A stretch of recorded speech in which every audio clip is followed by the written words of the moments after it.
না, এটা তো স্কুল। মসজিদে আনাটা আছে অনেক দিকে বাজাবো।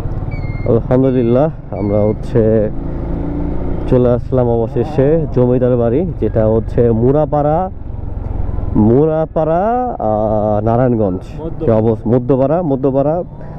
মুরাপাড়া নারায়ণগঞ্জ জায়গাটার নাম মূলত। সো আমরা এখন হচ্ছে সেখানে ঢুকে গেলাম। এখানে হচ্ছে যে বাধাই করে, এটা হচ্ছে পুকুর, সামনে হচ্ছে গাজী অডিটোরিয়াম, মুরাপাড়া কলেজ, রূপগঞ্জ, নারায়ণগঞ্জ। সুন্দর। আর বাম পাশে হচ্ছে আমাদের সেই কাঙ্ক্ষিত জমিদার বাড়ি। তো এখন আমরা আগে জমিদার বাড়ির সামনে যাই, তারপর না হয় দেখাই আপনাদেরকে কি কি দেওয়া যায়।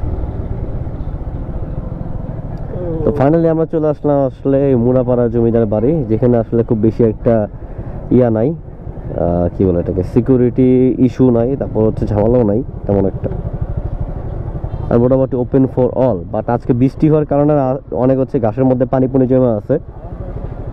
আর আপনারা ছবি তুলতেছে, আঙ্কেল আড্ডা দিচ্ছে, আর এই যে মুরাপাড়া জমিদার বাড়ি সুন্দর মতো দাঁড়ায় আছে।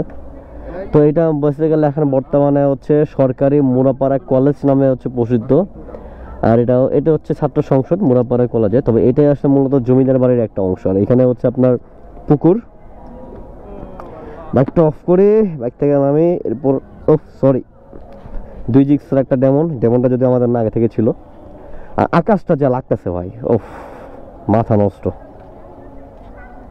তো এই হচ্ছে আপনার জমিদার বাড়ি, যা দেখছি এটাই সেই। কিন্তু জমিদার বাড়ি তখন কলেজ হয়ে গেছে। আমার কি করার আছে? এই কলেজে পড়তাম না, জীবনে কইতাম ভাই না, পড়ছি একটা জায়গায়, জমিদার বাড়িতে পড়ে এসেছি। বেটা তোরা কি পড়ছো?